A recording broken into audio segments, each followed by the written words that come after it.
So today I got to speak with Vinny Shoreman, and we got into lots of things around coaching, hypnotherapy, his hip operation, and really enjoyed talking to him. It was fantastic. And we got into his new academy, effectively, where he's going to teach people the skills he knows and actually make the world a better place and share this knowledge. And yeah, it was a great chat. Really enjoyed it. An amazing guy.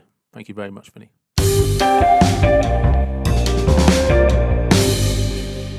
Let's just say, yeah, well, basically, the kid's mum is in prison. All right. She lost the plot. I went with her, but she lost the plot. She set fire to the house, and we rescued the dog and her. So, one of them. Cool. We're not without our own trials and tribulations, you know. Yeah, no. I've literally just myself inherited a Staffordshire Bull Terrier because the owner died. Right. And like you say, this life happens, and all you can do is bounce along with it and take those strides. Like the fact I just realised I wasn't recording until about 2 minutes ago. I thought I'd hit record.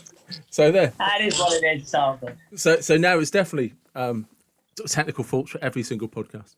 So, but one of the reasons I wanted to talk to you is because you've been working as, I think it was a mind coach, isn't it, since 2007? Yes. Could you just explain how it started? I was having a few, like we all do, having a few problems with life, with the way that things were going. I knew there was more in me. I didn't understand how I felt, why I reacted the way I reacted, did the things that I did, and I wanted to know more. So I booked in and did a neurolinguistic programming course, NLP, in Manchester, and that was it. I met someone previous to that called Keith Mayer, who was already qualified, master qualified in hypnosis, etc. No, I didn't know this. I just went to his seminar. I felt really good. I didn't know I felt really good, but I didn't know why I felt good, because I didn't feel like I had anything to feel good about. I just did. And it put me on that path, and I just followed it, and I have a very blessed life. Yeah, I'm lucky in many ways. So how did it help you? Because you get to. I've always liked helping people. It's been in me. I think it's a thing that's I've always enjoyed seeing people. I don't like people crying. So I've always found that very upsetting, even as a kid, and people hurting themselves and stuff like that. So I didn't really study at school to be enough to go to anything, doing anything decent in the medical profession. So I just always like people triumphing, really, and I just think that's what helped me do. It helped me feel better about me, giving something back to people that needed it, you know. Because this, I mean, you alluded to it just shortly ago. It led into the hypnosis, and so where did the NLP and the hypnosis? How do you get them to cross over to help people? Well, a lot of neurolinguistic programming is done by Bandler and Grinder. And they based it on the language patterns of Milton Erickson, who was a fantastic hypnotherapist. So a lot of neurolinguistic programming is a hypnotherapy based. It's just that it's the open eye stuff, really. It's covert. With hypnosis, on the part of the company that I was at the time, it no longer exists. There was a hypnosis course you could add on to that. You know, there's lots do that, and I became interested in it. So. Yeah, and then that's how that came about. And because you now have your own clinic, don't you? Yes. Which could be found on vinnyshoreman.com. And there's various programs through there. So how do you find that most of your clients come to you? Word of mouth. I was very lucky. Very lucky because I have a lot of friends that talk about my work and stuff, and. As you may be aware, I appeared on Joe Rogan's podcast 4 times now, and he's mentioned me on numerous occasions, which is absolutely, flabbergasted. Each time, flattered, and so word of mouth really, and trying to have a massive level, I think, a level of integrity that goes along with this career. So I mean, I've been lucky. You know, I don't make.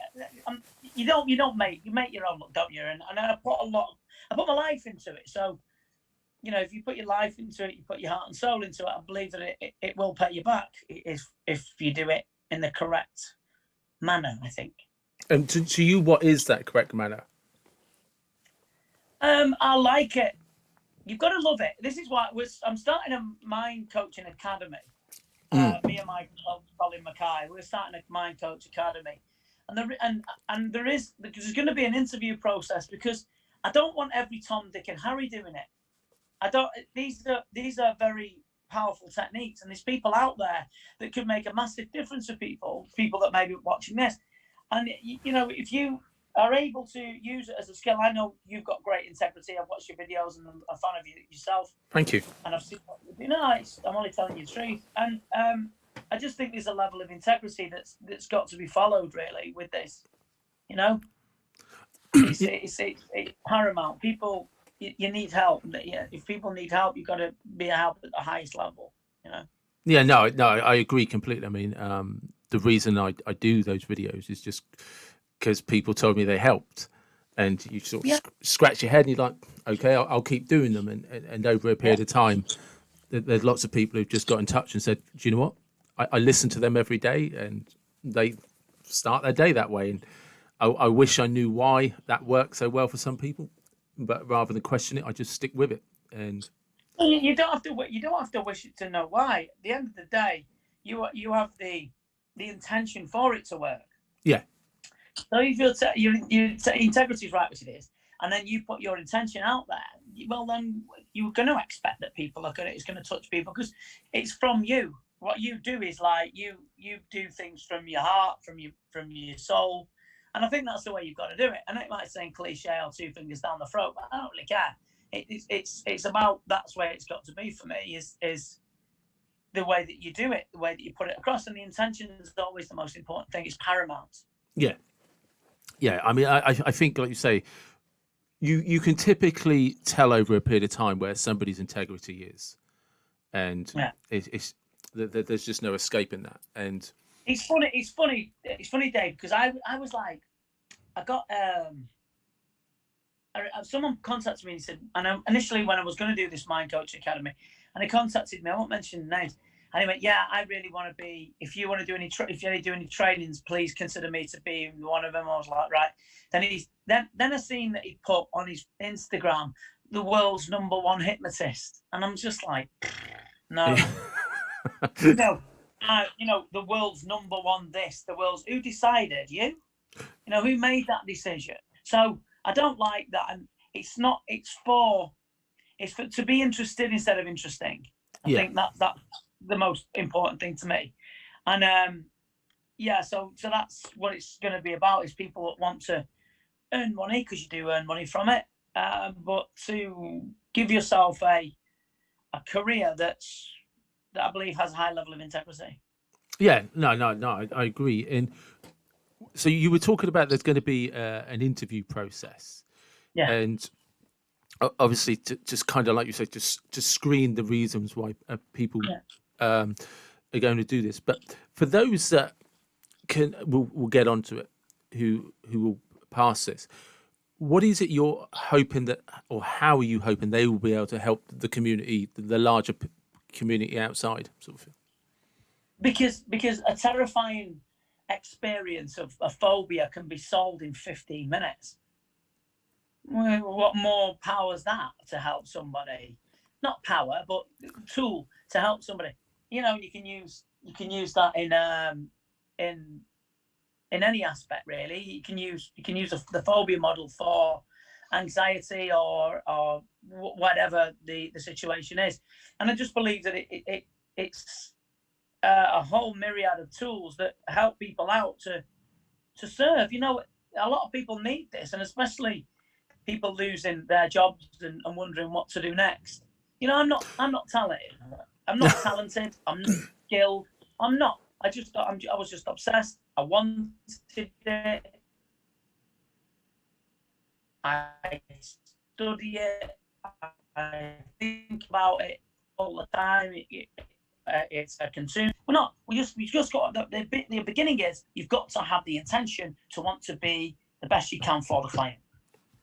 Yeah, no, I agree. And I mean, you said something. I mean, I actually think you're right. It is. I mean, you did kind of detracted from it, but I actually do think it is powerful. It's you know, and it does make you powerful. And when those things are used with really good intention, I don't quite. I think sometimes people misunderstand that there are people out there who have a lot to give, and ultimately give just to themselves, you know. But Yeah. they're leading miserable lives because of something that may have happened, or a fear that's not actually not rational, but it's rational in their head, and it holds them back. And Yeah. and like you say, these things, they're not quick fixes, but they can be fixed. And like you said, you know, Yes. with the right intention, somebody could. It's the difference between going down to the shops and not having a panic attack trying to buy a pint of milk, you know. Yeah. Of And course it is. Of course it is, and that you're exactly right. And it's like, you know, it's funny because what's interesting is like people don't know that this. If they think you're crazy when you say, well, that you can solve that in 15 minutes. Just using a phobia, for example, and they look at you and go, "Oh, this is a terrible fear." We know it's not real. We know it's irrational. So when you put it all together and get rid of that phobia, it's just it's like it is a very magical experience for the client and for you, because you know that these things can be changed, and yeah, and that's the whole nature. And it is powerful. I don't like to think I'm powerful. The tools are powerful. I think once you get into that, once you get that egotistical, and that's what I was alluding to with the said, yeah, I'm the world's number one. I'm the world's number one. Oh, yeah. Aren't you fucking marvelous? Yeah, congratulations, fella. Yeah, congratulations. Yeah, this, what you're gonna do that I've never seen, that I can't do. So maybe I'm number two, or maybe I'm the coach of the whatever. I don't like that. I think once you start going on about you lose the whole premise. What I believe is useful. No, I agree. I actually, for somebody that does coach, I don't know a great deal of actually about hypnotherapy. I kind of understand how the pathways in our brain work, and just for clarity, my own therapist actually has her background in hypnotherapy for the same reasons. And so could you just explain to people that how within the mind, how these phobias, or whatever it is they're coming to you for, how they're just actually part of the way your brain is thinking, and what it is that you have to undo, if that's the correct way to ask. Yeah, you don't have to undo anything. You just, everybody's experience of hypnosis is different. So it's always an individual experience of how it is. Some people say that was weird. Some people say that, most people say it's weird, actually. It's just, all it is extreme level of concentrated focus, where you bypass the critical faculty barrier. So you bypass the security guard on your mind who's telling you everything. Oh no, this isn't real, that's real. And you use, I believe, the imagination to allow it to expand or grow or see around or through or beyond the problem, and then to expand it enough for it to what's the word, transgress the problem, and then transcend the problem, and then and then it's up to the client to carry on adding to that when they come out of the trance. Okay. And where do you find that some of these phobias or issues that somebody might have, where do you find they typically come from? That's the age-old question. What I've been doing recently, and I've been studying the Mandela effect. The Mandela effect is where in the 80s they believed that Nelson Mandela died in prison. Yeah. He actually lived till 2013. So people have this Mandela effect in their minds where this is the way it is. And I just find that people will create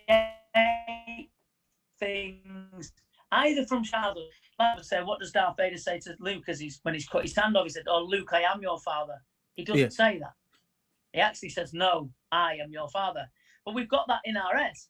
We've got that, "Oh, Luke, I am your father." They never said, "Play it again, Sam." Sherlock Holmes never said, "Elementary, my dear Watson." They've never said, "Beam me up, Scotty." They've never said, "Hello, Clarice." I never knew that. Well, it's interesting because we have this idea, and as well, only because Disney changed it in 2012. But it was Magic Mirror on the Wall, who is the fairest of them all, not Mirror Mirror. It wasn't Mirror Mirror. And everyone has this idea, "Oh, it's Mirror Mirror on the Wall." And, Luke, I am your father. No, it's not. So when we have the Mandela effect, they've either learned it from someone or they just think that's how it is. And I'm there to tell you, and you are, as the coach, say, "No, that's not how it is."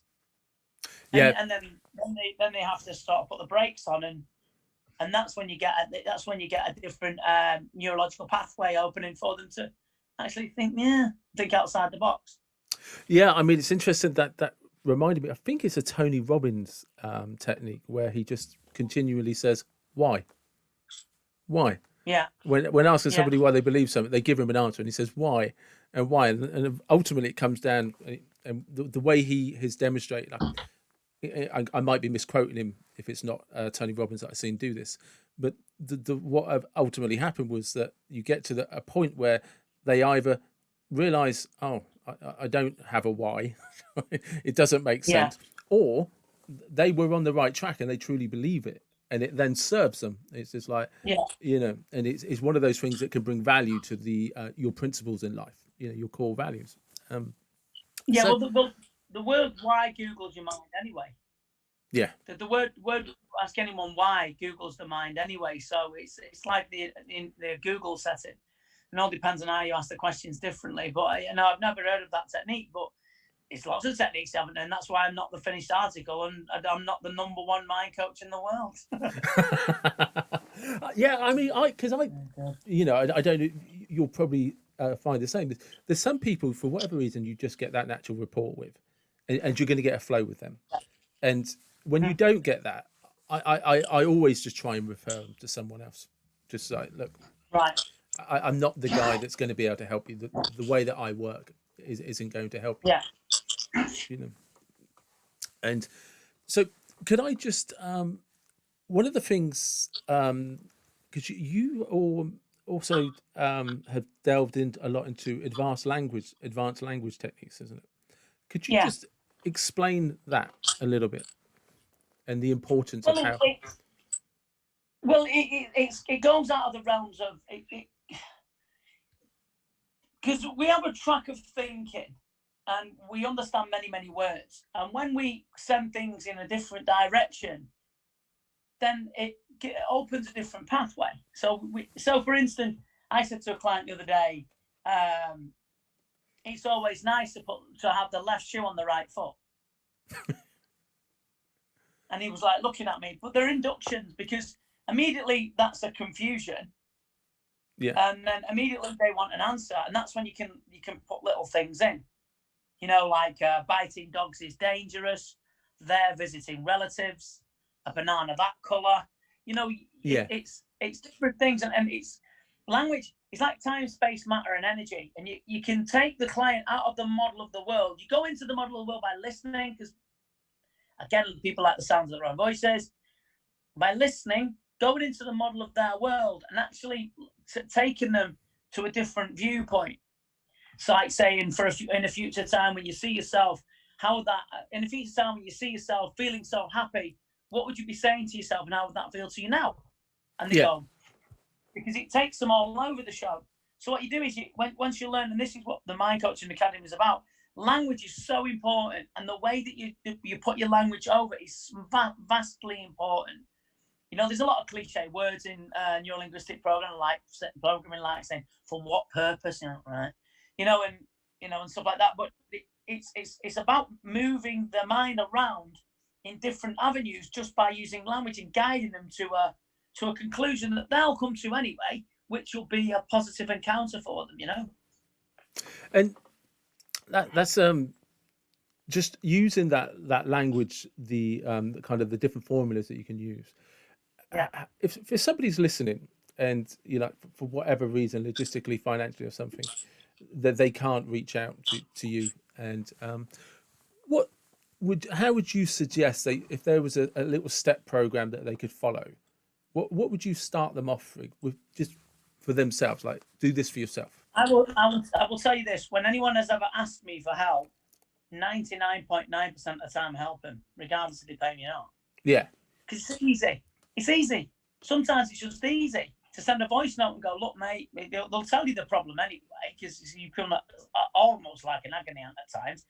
And then if you can spare a minute, just telling people this, and this. Of course, I'm not going to spend hours and hours doing it unless they pay me, because it's my job. Yeah. But I mean, I always do that. Why not? It's easy. It's not like I said, it's not a gift. It's not a magic power. It's just something that if you know an answer to something, tell them. Don't pulls up for directions. Excuse me, mate. You know the way to Asda. Yeah. You go, yeah, it's down, blah blah blah blah. But why not? You know, if it's, do you know the way to Asda in Bhutan? That's a different story. But I mean, it's just about doing that. I think that I've got a website called the Shoreman Solution, but then you can get that, and there's lots of different tips and techniques on that. But it's like following people like you, making the effort to go and look on YouTube. I know there's a lot of nonsense on YouTube as well, but there is some good stuff, and anything that will keep you in a positive mindset and a positive way of being. I think there's lots and lots of help out there. Just that people they get caught in their own model of the world. They think that it's raining all the time. It's clearly not, you know. And then it's all about seeking. You've got to be brave as well. You've got to want to change. You can't just sit there and go, change me, like make me give up smoking. I mean, but I mean, you've got to want that, and it's got to be within your desire to ignite that flame to get you going. Yeah, no, I very much agree. There's that tipping point, isn't there? And I find when somebody hits that tipping point, it's almost harder to try and pull them back, because it's whatever it is, either it's been through inspiration or too much pain, and they just decide, enough's enough. Once they're in, there's so much they can do. But I also find, and I think this is, if for anyone worth listening to this, is that the hardest way to change is when you're not being honest about the fact you don't want to change. Yeah, I really don't. The thing is about this job is you can't lie to me. Yeah. You can't. Don't lie to me. It's the worst thing ever to lie to me, because I just think it's ridiculous. You pay me to go what it is. I mean, I've had people where, they've been, violent towards their partners, and they've come in and said, "Oh no, I'm not like that," and then, they are. Yeah. And they say later on or whatever. Be honest. No, what's the point in not changing anything if you're not being honest? Like going to the doctor with a broken arm and saying, keep getting headaches. Yeah. Well, how does that work? So it's just about being honest, being straight. I'm straight with the client and yourself, and you are too. And that's how we get changes, by having the problem. And it's a do with process, not a do to. It's a do with process. So I want to talk about a little bit more about the upcoming course, because what is it you're going to be teaching the successful applicants? Just what I know, basically, and what I've been taught to a high level that Colin teaches at.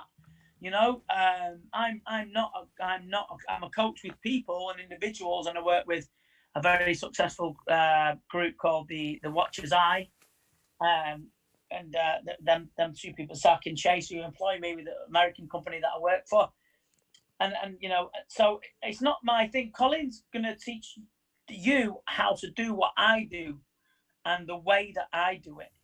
And then have your own take on it, like neurolinguistic programming, advanced linguistics, quantum linguistics, timeline therapy, hypnosis, a lot of very powerful techniques that will change people's lives exponentially. Not only you, which it will, because when you learn it, you've got to do it, but it's also a massive, very, very powerful tool to give people freedom and to make massive changes in people's lives, and it's a very, very special, very, very special course that's going to be dear to my heart. So it's not going to be something that you just throw out and, income stream. I mean, I do have income stream from Shoreman Solution. That's not something I just throw out. I had to think about it extensively. I did mention this Mind Coaching Academy a couple of years ago. It took me until now to get around to doing it. The time's right, and we've got the right people. Then they can go on and, change people's lives, change their own by doing a job that can earn them money full time. So you are hoping then that this will kind of become a lifelong project still, that you'll be able to kind of keep this academy basically going for as long as you're able to do it. Yeah, I mean, my take on it and my opinion on it is this never stops. I didn't know about the Mandela effect till yesterday. Yeah. I didn't know that language pattern of it's always good to put the left shoe on the right foot. I just come up with that when brushing my teeth. So that's how often I sort of think about things. I need a life, really, I guess. But no, and it's just it's never going to stop. It's what's gave me a living that I have that's very good for. They always said, it's interesting when we did hypnotherapy, we did the course. They said, yeah, you could earn a good living, at least part-time job. And I thought, really?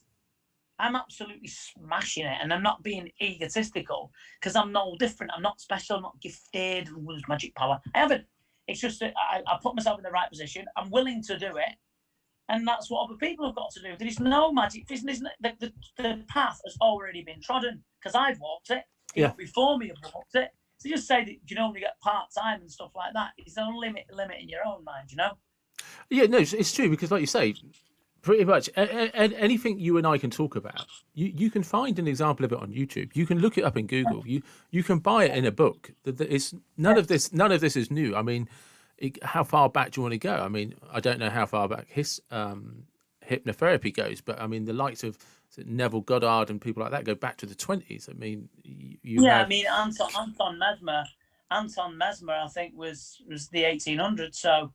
Yeah. Who started hypnosis, who found that waving a stick over the person induced trance. So, and even bards or shaman, people telling stories, shamans of old, they're all metaphors, they're all hypnosis, because you get involved in the story and you have to tread that path that the hero or the villain treads, So it's always existed. It's always been there.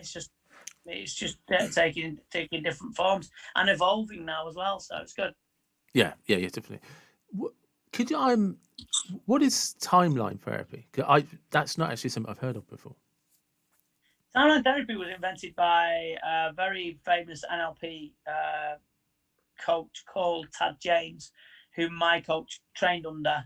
Extremely good trainer, and also Adriana James. She's his wife. She does more of the trainings now, I believe, and Wyatt Woodsmore, but mainly Tad. And what it is that you deal with anger, sadness, fear, hurt, and guilt, and it's an imaginary-based process where you travel along your life, for instance, and go back in time in your mind to a place where a specific time, whether it be in your current life, your passed down to genealogically, or a past life, and you get rid of the problems and change the way. Look, here's how it is. I like you, right? So I like you. You're a nice guy. So when this is over, and because a few weeks I've got to get my hip replaced and all that, I'll do timeline therapy on you for free. Okay. Because I honestly believe that's no problem. I honestly believe one because you're a good guy, and two, that I believe everybody in the world should do timeline therapy at least once. Yeah, I would agree with that for a slightly different reason. Because about 5 years ago, I wrote a book on reincarnation called 22 Floors. Yeah, because I'm a big believer in reincarnation and things like that. So, and I am somebody. I wouldn't say I have the whole karma thing figured out in any way, shape or form. But I do have a belief that this is just and I hate the cliche of it, but it's just part of a journey, part of a circle of life. Yeah. It's slightly bigger than the one we're in. if that makes sense. Yeah, I mean, and if I'm not against people's beliefs. Whatever they believe is okay. I never impinge on it, or I've got my own spin on things. My own thing is, one of us is going to be right. So I hedge my bets and believe in everything. In case. Yeah, that's it. Allah, everyone. No, I agree with that. Do you know what I mean? It's just like I'll take a leap out of every book just to hedge my bets with everyone. So exactly. you have got a hip operation coming up, haven't you? Yes, I got a hip replacement. My hip. It's funny because a little story about it is that I was going to go on the NHS, and then because of the COVID and people operations, surgeons are doing cancer operations, which of course I wouldn't get in anyway, because it's more important than me hobbling about. I've got pain and stuff, but that's life threatening. So I thought, right, we'll go private. So I was going to go private at this hospital. It was like radio silence. It was strange. So then I want to go to this hospital in Leeds because my friend Phil, he's just had his hip replaced. And and then I got to that, looking at this letter from the surgeon. It's like John Conroy, and Jonathan Conroy in my school, my class. He was all right, from Mobley, which is a village near here. I was like, anyway. And then he got into see the surgeon. I'm looking at him, and he went, he said, "Are you Vinny Shoreman?" I went, "Yes." And he went, "Are you Jonathan Conroy?" And he went, "Yeah." So he's someone from school. Oh, how cool is that? Many years ago, in my age, many years ago, and yeah, very cool. And I feel very assured and very confident in his ability to fix me up. So yeah, it was a nice story. It was a nice reassurance, whether it's the universe or whatever, I don't know, but maybe. Yeah, no. I like to think it. Yeah, no, I always like to think that something or someone from all of the bets we've hedged is taking care of us and looking out for us. I hope so. How long is the rehabilitation on that? I think it's 6 weeks before I can drive. And when you can train properly, I think it's 3 months. But everyone varies. That's the rule of thumb.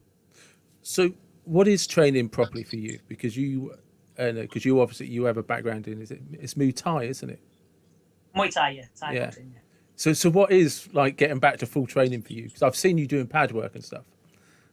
Oh right, yeah. I mean, I haven't. I'm only 50% of what I can do. Yeah. Which is very frustrating, and it plays with you neurologically because it does affect your mood. Because it affects your mood. Don't bang around and smash plates and all that sort of stuff unless I'm at a Greek wedding. Yeah. But it's like it affects your mood and it affects the way you walk, and you get a little bit sick of people saying, "Oh, you're limping." Yeah, I know. But I mean, my training, I go boxing a few times a week. I train with where my office is. My coach is there who trains me, Dan Mitten, from UK Precision Movement. So I've trained with him. So yeah, it's mainly boxing. I go to hitting the bags. I don't really hit pads anymore because I can't move as well. Or bags are stationary, so it's always a lot easier. But yeah, I'm looking forward to it. I'm looking forward to, you know what? It's been that bad, that long. I don't know what it's like to run. Oh, I can't understand the mechanics of it. Yeah. I don't know how it's split. So it's going to be tough, I think it's going to be tough because it has been bad a long time. But, however, I've got to do it now. I'm going to sit down and go, "Oh, it's a shame for me." Because otherwise, my job's wasted. So, unfortunately, and unfortunately, I've got to just shut up and put up, so I will. So how long is it? Because there is going to be that when the part of the rehab is also going to be unlearning the biomechanic habits. I'm going to do it quicker than everybody else. Because you're the number one hypnotist. Because I set a standard for myself that's not the norm. I have to. I'm not going to try and go against what medical people say, but I am going to do exactly what they say. I'm the type of person, if someone's an expert, I keep my mouth shut and listen. Yeah. They tell me what to do. I go, yeah, okay.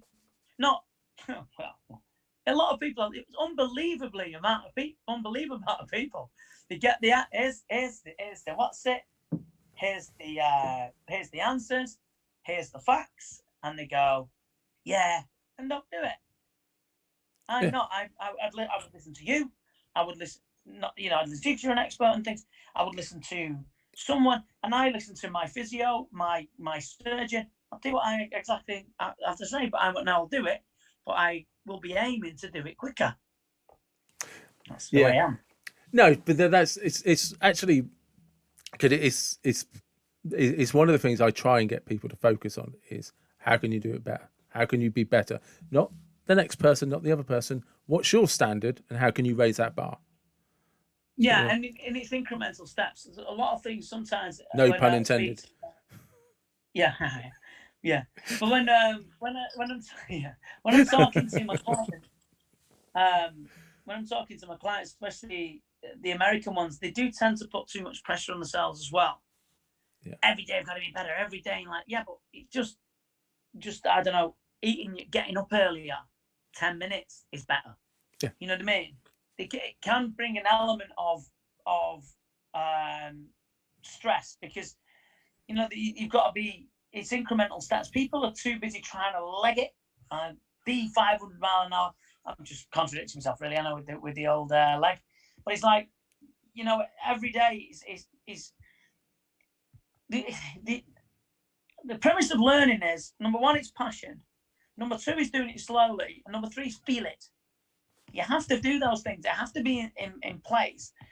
And if you're not putting them things in place, then you're going to just be you can be a busy fool. Yeah, yeah. You can be a completely busy fool. So take your time, see where you want to get. Don't expect to be, I'm learning to juggle at the moment. And I've got 1, 2, 3. And the fourth one, I'm like, now instead of getting mad with it, I go 1, 2, 3, and then go 4, and then it's like a round of applause for myself in my mind. Yeah. And then I'm trying to do the fifth one. But I honestly don't mind because I don't put enough time into it to get proficient at it straight away and really force myself to do it. I've got other things to do. But I still like to have that little bit of a thing. And I'm not bothered if I can't do it. My mate, I've got a mate called Steve, known him years, and he can juggle and do all this business. I can't, but I don't mind. Yeah. Years ago, I would have minded. I would have called myself names, called myself stupid, keep dropping the ball, blah, blah, blah. And I would have gotten my own way. At the end of the day, it's just you're only dropping a ball. Yeah, I can juggle. I can with 3 balls. I can juggle pretty well. You? Yeah. Yeah. But I'm lucky. An ex-girlfriend of mine, like 25 years ago, something like that. Her brother is a jester. A guy called Jonathan the Jester. No, yeah, a guy called Jonathan the Jester, and it's really one of these weird things. We bought him some juggling balls for Christmas. He then taught me how to juggle on Christmas Day, and then gave them back to me so I could keep practicing. So I ended up buying myself my own Christmas present. And nice, good story. But it's like one of those things. It's like if you learn it when you're younger, you're more than likely to retain it because there's no such thing as muscle memory. It's memory. I'm not going to get this muscle memory. Your muscle's got no memory. It's just one of those things somebody threw out, and it sounded great. Yeah, like Luke, I am your father. He didn't say that, did he? No. So this is what that is. That I'm going on about that is because what people don't get is look. This isn't all experts are getting this wrong because we've never experienced it before. So they're getting things wrong on the fly because we've never experienced it. None of the generations have. No. So what's going on at the moment is when people are diving in saying what they're doing with this vaccine, they're trying to do this, they're trying to do that, they're making people this and making people that. If you've got children that are like under the age of 7 or even the age of 10 and they're hanging around you while you're screaming and shouting and watching documentaries on YouTube, you are poisoning them with half-truths. Yeah. So you try your best to unplug all what you've done when they're 30. You've got no chance. And then wondering, oh God, why are they suicidal? Why are they terrified of going out? Why do they trust no one? Why are you paranoid of everybody? It's because we say things. So it's interesting. This is an interesting thing. Sorry, I'm quite passionate about this. 5G. 5G. It's the worst thing ever. It causes cancer, blah, blah, blah, blah, blah. Where is it now? No one's talking about it now. No. But these people who have vandalized stuff and with good intention, because they thought, oh, I'll destroy this because they got caught up in a narrative, destroyed something, and then got put in prison. Where are the 5G lot now? You know, so all this half information that you're spewing out to kids, and I'll tell you why it's fact. Sorry to go on. Do. There was a TV show called Planet of the Apes. There was a TV show of them movies in the 70s. And I remember watching it, right? And I watched it. Don't know what it was, what day it was. And then the news came on, and it said, yeah, and blah, blah, blah. There's been guerrilla warfare in wherever. Mogadishu. Guerrilla warfare. Was a child's mindset. Guerrillas. I thought there was guerrillas. Yeah. Not the spelling's different, completely different. Of course, we've known it now. But when people are putting these things out there and spewing these half-truths out, there is small children who are like sponges taking every single bit of that misinformation in. So, Luke, I am your father isn't true. Hello, Clarice didn't happen. You know, Looney Tunes is spelled, is Looney Tunes, Tunes, not tunes. You know, there's loads of different things that people just think, oh, no, that's not true. Yeah. No, that's the actual reality. So while they're saying that, but it's cognitive dissonance, isn't it? Where people go, they believe something and they'll defend it even though it's nonsense. It's crazy.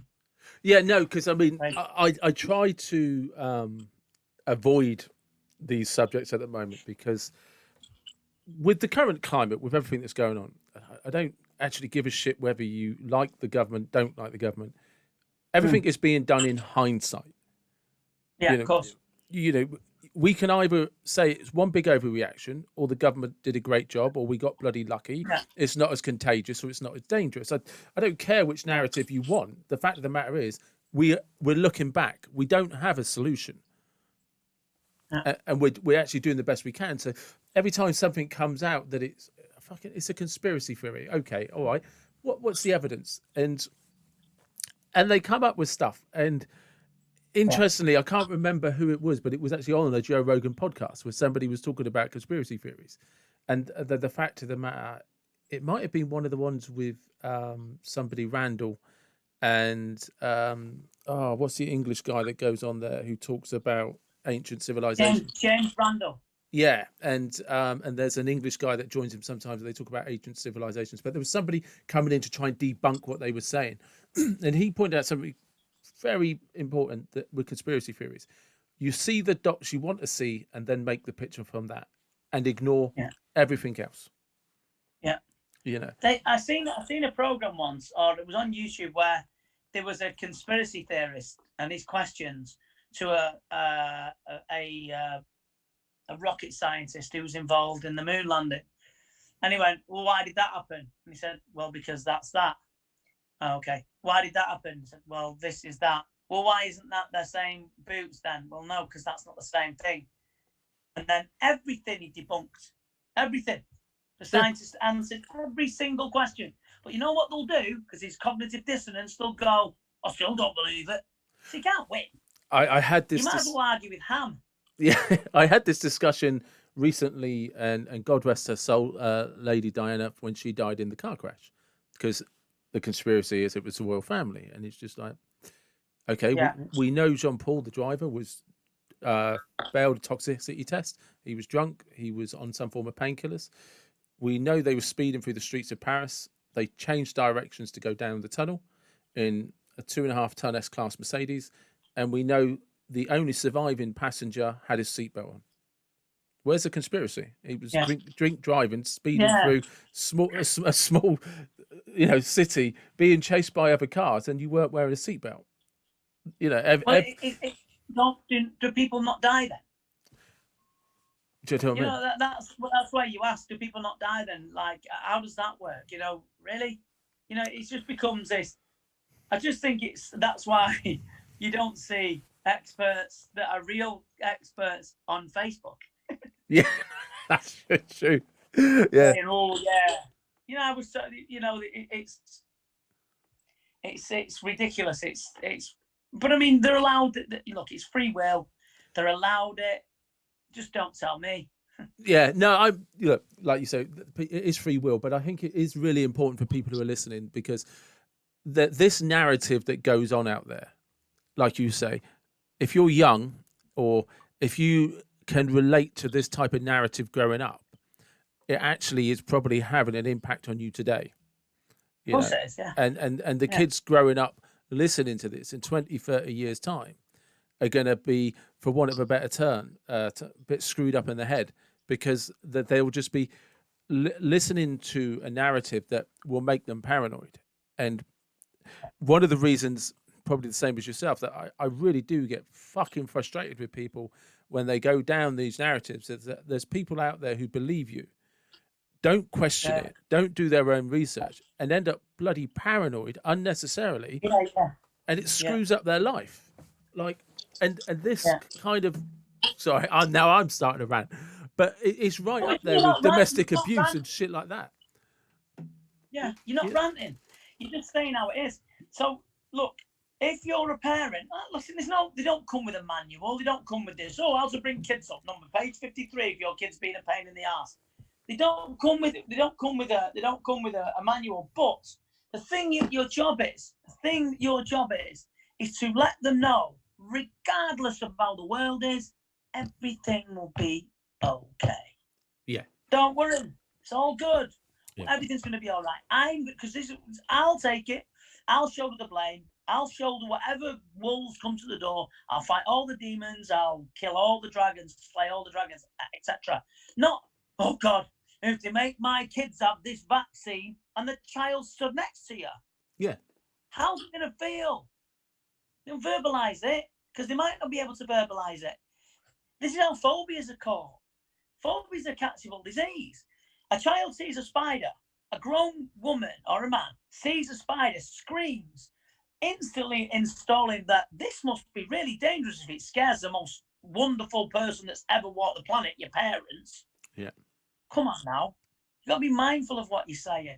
yeah, I guarantee that if they are listening to this, in a year's time, COVID will be a thing of the past.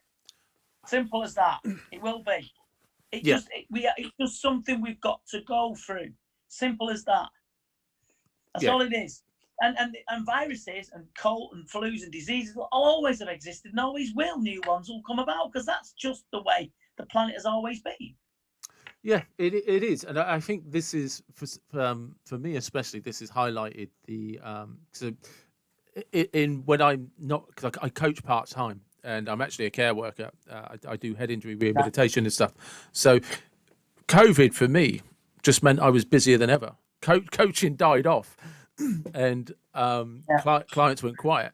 But in terms of actually going out looking after people, at one point I just like I'm actually going to have a day off. So, and I've tried to explain to people who've been in a bubble that look, the world has carried on. I know you've been listening to the news and you've been stuck in your house, but and I've tried to talk people through the process of how did your food get to the door? Because they think everyone is at home in a bubble. And like, well, how do you think your electricity is getting switched on? How do you think your water's running? You know, you've just made me a cup of tea. How do you think that tea bag got there? And they've disconnected completely from reality to the boundaries of their own home. And and nothing debilitates more than fear. It's the worst. It's the worst. I don't know, and anything that, and actually, I just go on to something, if I may, is for people who have never suffered fear, or don't believe it, it can be frustrating when it gets mocked because for an adult, especially if you, it doesn't matter if you're a man or a woman actually, but if you're an adult who's used to being strong and confident, and you suddenly get debilitated by an anxiety attack, a panic attack, whatever you want to call it, trying to explain to somebody what it feels like to be a 4-year-old again in absolute fear, but with no adult to be able to pick you up and hold you in their arms. If you can't imagine what that's like because you've never experienced it, then I just wish people could understand how debilitating it is for somebody when that happens. And it's worse for adults because it takes them out of a comfort zone that they've been taught shouldn't happen. You know? Yeah, and it also embarrasses them as well. You know, it embarrasses them and makes them feel especially men, makes them feel, insecure, needy. Not just for the women as well, exactly the same, But I mean, that's what we're here for. And these things don't have to be suffered with. No. They don't. This is the thing.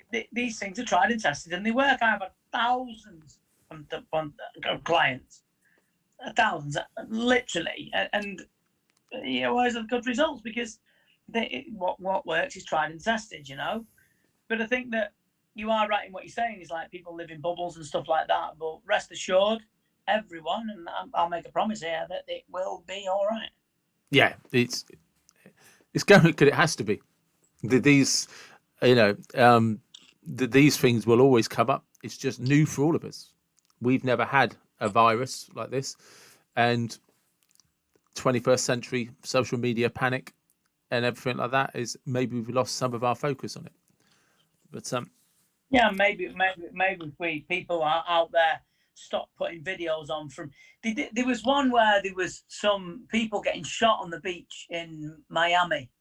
Said Miami, and this is the military shooting people because they broke out of the lockdown, and it was from Mogadishu. It was from Mogadishu. Got that in the brain. It was from Sierra Leone. Yeah, it was from Sierra Leone in the 90s. It was ridiculous, but people put it out there for a laugh. Yeah, like, there was an Italian, and he was in sort of looked like in Parliament. He was going blah blah blah, and he was saying whatever he was in Italian, and there was subtitles, but there was nothing to do with the with what was going on. It was 2011. Another one where a lady was saying that hydroxychloroquine, whatever it's called, yeah, worked. And I've cured loads of people and all that sort of stuff, and saying this is what you should be taking. The same woman said that they're putting stuff in medicines to stop us believing in God. Same woman. So it's like David Icke. They go. David Icke had purple tracksuit because it had the power of the universe. He was the son of God, and the moon was a spaceship, and the Queen's a lizard, right? Yes.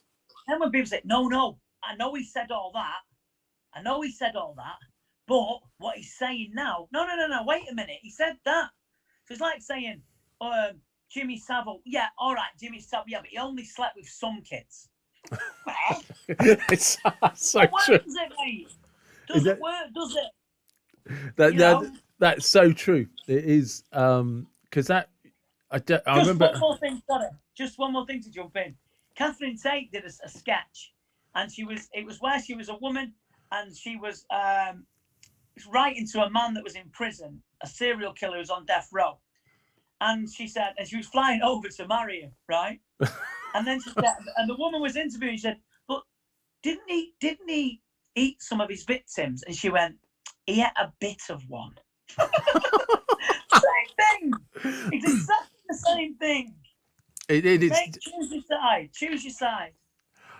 Yeah, it's funny that part of human nature. I mean, it goes back to that cognitive dissonance that we were talking about earlier, that you mentioned, where regardless of what the rest of the argument is, they will attach to the bit that supports what they need to believe, and people don't question this when they're listening to this. It's just, like the flat earthers. It's just like they will grab everything they need to hear, what they want to hear, and will ignore the blatant evidence or even consider it as open to debate. And at the same time, debunk scientists don't question how their light bulb got switched on with electricity. But science is wrong, mathematics is wrong. Yeah, but you've got electricity in your house, haven't you? Yeah, someone has said it's a bit like playing chess with a pigeon. They just knock all the pitches over and shit all over the board. I'm not saying I've got no problem with people and their conspiracy theories, because God knows they might be right. However, don't keep screaming, shouting about fear and horrific and this and that while there's children about. Yeah, that's Come it. on. It's have some responsibility. Because it'll take me years to get rid of it. It's hard work. Yeah, but luckily you're starting up an academy to get some well-trained people out for the next generations. That moves us back on. No. Yeah. It's just a rather, prevention's better than cure. And I would, it's you got to be mindful what you say. Yeah, and just actually, could you just give some people some insight? And I'm mindful of your time here, of inner dialogue and why you need to be mindful for your own benefit. The inner diet, I mean, it's interesting because people, their inner dialogue comes out when they're talking to you, and if you got a trained ear, which you will do if you have Mind Coach Academy, if you've got a trained ear, it's absolutely ridiculous what people talk about. How did you come to that conclusion? I've got a friend called Liam Harrison. He's a very, very well-known fighter, 8-time world champion, doing brilliantly on social media. He's got 421,000 followers. Incredible guy. But I spent a lot of time with him, 20 years.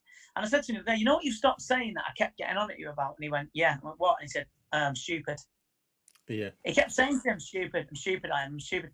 And immediately when you're saying all these things and you say inwardly, I'm stupid, you're just putting a lid on your jar. Yeah. You just put a lid on your jar. My friend said the other day, this is not because he's talking about something on Facebook. I do love him, but he does kind of get dragged into this stuff.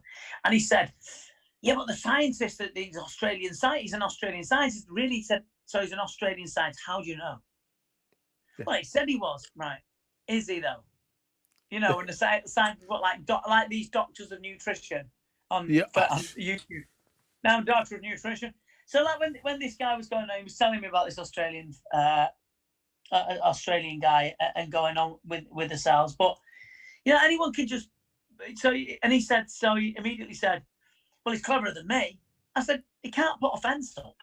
No, yeah. He can't fix a car. I know nothing about cars. If you said this car's broke, I'd go, yeah, because I know nothing about it. If you asked me to redecorate your house, I've got no chance. I could strip wallpaper. Yeah, I can do that. Ask me to, I can't. So it's not because you think you're stupid. It's because you're not into what they are. It's not means you're stupid. It means that you're not. That's not your ignition. That's not your focus. So how does it equate to you being stupid? How does it equate to them being cleverer? I have not got a clue about head injuries, and I bow down to you because I know nothing. Some would argue that I don't. No, but you understand a hell of a lot more than I do. So having avenues of saying you're stupid, there is genius in all of us. It depends on what we want to be geniuses at. Yeah, that's a fact.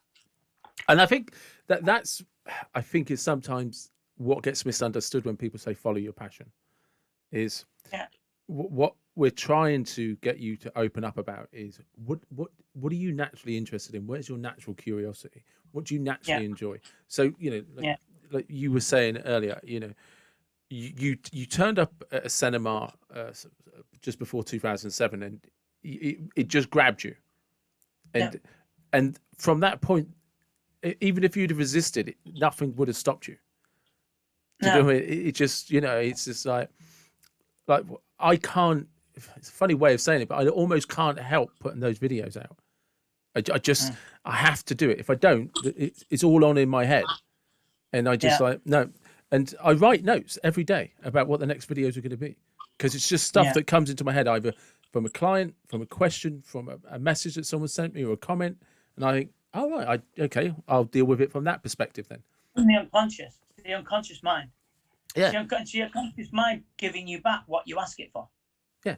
And I literally left foot. I've always put the right shoe on the left foot. Yeah. Yeah. Because you talked about that in a video, didn't you, the other day, about, or was it a post you put up on Instagram about changing hands for brushing your teeth and stuff? Yeah. Yeah, I brush my teeth with my opposite hand. So I'm left-handed. So I brush my teeth with my right hand. That comes from Jim Quick, the Elon Musk's mind coach, who's very, very good. Got lots of tools and techniques. He's a good guy. Seems a nice person. But he said, first of all, you drink water because your brain gets dehydrated at night. And then brush your teeth, and it cognitively starts your day. So that's to swap your hand from your normal pattern and routine. Yeah, don't if you're right-handed, brush with your left hand. If you're left-handed, brush with your right. Okay. I'm going to try that. I was going to comment on the post. I was like, I don't need to. I'm speaking to him. I'll just ask him when I see him. Yeah, it's just to start. It's just to start your day with a challenge, or cognitively. Okay, so is there a premise in that then? Because eventually you'll get used to doing it. You'll just become ambidextrous, won't you? So then it's seeking something else to do. Well, you're learning then to grow new neural pathways, and you're learning to grow myelin. Yes.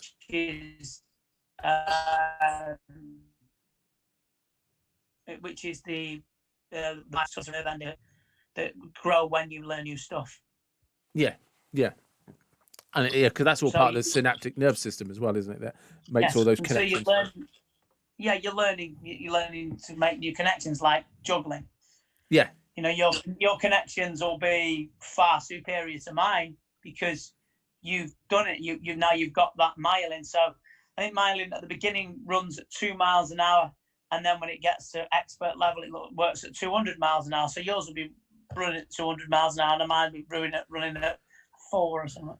The big game changer for me when I was learning juggling, apart from the fact I had Jonathan there who was just like guiding me, and it was a visual image, and he just said, always remember that there's always one ball in the air. And I don't know why. Yeah. So it must be something they teach. As soon as he said that, there was just like the cognitive side just went, oh yeah, you've always got 2 in your hand and 1's in the air.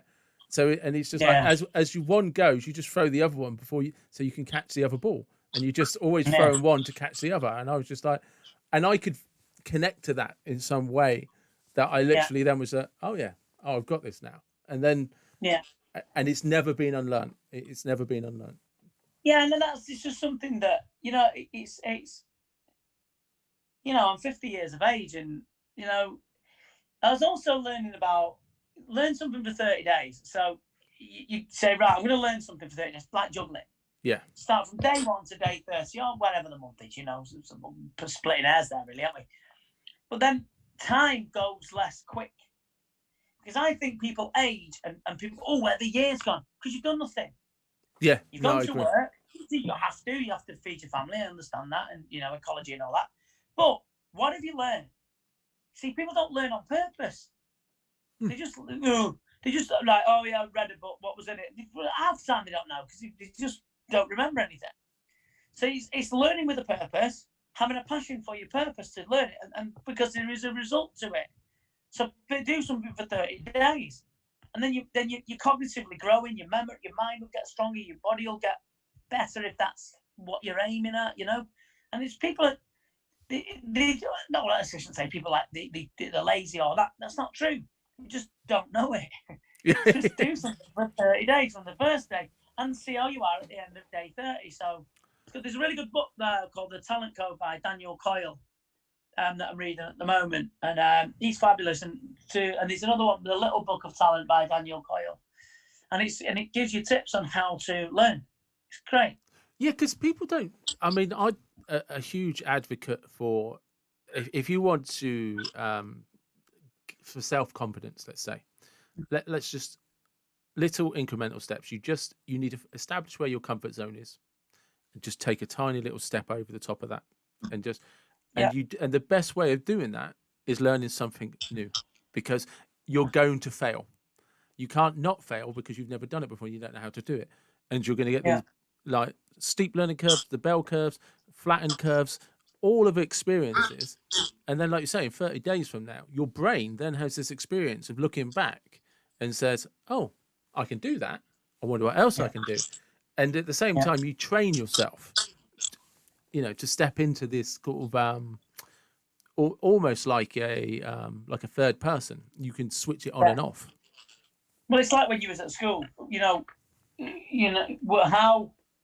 when there were so many times in school where I was sat there and they'd go, for instance, maths. They'd go, 8 plus 12 is, what is it? 8 plus 12 is 20. And I go, yeah, I'm on. And then they'd go, minus blah, blah, blah, times this. And my head would fall off. And instead of going, miss or sir, I don't understand this. How do I do it? Because it just seems to be just jumbled in my mind, and I can't do it. I'd mess about. I'd draw, draw tits or whatever. You know what I mean? Or Right, like, boobs with the old-fashioned calculator. They're right, fuck off. Yeah, boobless or Shell Oil. And I'd write fuck off or on a piece of paper and throw it and make planes out of them. Because I didn't have this is where mental toughness comes in. I didn't have the toughness and the confidence to go, I don't understand this. Because you don't want to be embarrassed in front of everyone. Everyone laughs at he's thick and he's stupid. You know what I mean? Instead of going, I don't understand it. And then having the tenacity, the learning tenacity to go, I really want to learn it. You know, and that's that. And again, that goes back to what the children hear in the first place. This is what I was about to bring it back to. So you people shouting and screaming at YouTube about anti-vaccines, conspiracy theories, and the royal family being lizards. Remember when you was at school and you were too scared to raise your hand and question something you didn't understand? This is where it starts. Yeah, you're installing an installation that may not be able to, and you worry about when they're going to be, or when they're later on, why they're smoking weed, why they're snorting coke, why they're taking this, why they're taking that. It's because their world that you helped create is not palatable. Yeah, simple as that. Yeah, and it's and that's probably a very good place to start winding this up. But before we do, what do you after you've had your operation and you're back in training, right? Because Eddie Hearn has just done some great fight nights with the boxing. Yeah. And a bit unfortunate for Dillian White at the weekend, but fair play for him to take it. Dillian's one of my friends as well. Is he? My heart genuinely went out for him because he got caught with a great punch. Well done to protect him. But I can't remember a boxer, the last time a boxer like Dillian, who just said, I don't give a shit, I'll take on anyone. They all talk about it. Yeah. But he's taken some risky fights over the years. You know, the Joe Parker was a risky fight. You know, and he came through that. I mean, is it cut from the same cloth as Fury? Fury's the same. Yeah. Fury would take on anyone because that's the way he is. But yes, I was very disappointed for Dillian White at the weekend, you know, because I was too. You know, because he's, you know, for anyone who's into boxing, they know there's that 1,000 days he's been the number one contender, and he's gone through Parker. He's done Chisora, he's done Huey Fury, you know, Povetkin. No, he didn't beat Huey Fury. Povetkin beat Huey Fury. Oh, sorry, he went through Oscar Rivas, you know, and dangerous guys, man. Yeah, that's what I mean. He's put that mandatory shot on the line every bloody time, and it's just disappointing, especially, you know, as he was definitely looked like he was on his way to winning. So, but what are you most looking forward to when this kind of lockdown is over and we can all get back into the arenas and stuff? Walking. Just walking. No, I genuinely can't walk. I can walk far, but it really hurts, and I hate it, and I have a massive big argument. It's just walking. I'm not asking for backflips and somersaults, you know. That'll come later. Yeah. But I mean, I just want to be able to walk and to do things. You know, I'm starting to get walk envy. Yeah. You know, I live in the countryside. I had to move here because of the circumstances with the children's mum, and where I live is countryside. I can't walk around it, so it's frustrating. It's interesting because as a mind coach, you have your own trials and tribulations. You don't walk on water. You must think this. People say, oh, yeah, it's all right for you. Is it? It's just how I deal with it that makes it different, you know? Yeah. I often say to people that sometimes it's even more difficult because I have to practice what I preach. And for me, I have to be seen to do it. Otherwise, I'm not doing it, which sounds weird. But, exactly. You know, if I don't put it out there. In terms, isn't it? Yeah, you know, you know, if it's, you know, like, if I don't put it out there for people to make me accountable, I feel like a fraud, which is complete bullshit because no one gives a shit whether I'm doing it or not, you know. But in my head, that's what works for me. So right. So that's the answer to your question is I'm looking forward to walking. It's funny, isn't it? It's the simple things when they're taken away from you. You're like, I bloody miss that. Yep. Yeah, very true. Very true. You know. So, just quickly, when does the Mind Academy start for applicants? When does the what? When does Oh, the right, okay. I'll start that later this week. Just to, like I said, I'm just going to front it. I'm gonna run some of the trainings with him. However, predominantly it's going to be him because he's the one that knows all the information. I know how to do it. Yeah. But to teach it is different. So yeah, that'll be launched later this week. I'll do an announcement. I'll do a video around it and about it very soon. And yeah, it's going to be good. Thank you for having me on. I really appreciate it, and I love your content. I think it's great. I think what you do is fabulous, and more people like you would be a better place. The world really would. Look, no, I genuinely thank you because I did reach out to you and you were like, yeah, sure, no worries. And I was like, fuck. He said, yeah, I don't know what to do now. So I'll just blag it as I go along. But no, so I do genuinely appreciate it. Thank you very much. It's really good of you. No problem at all. You take good care and keep in contact. Let me know about that timeline soon, okay? So there I was chatting with Vinny. Apologies for the technical difficulties that I had, being a bit of a technophobe, but I hope you enjoyed it. I certainly did.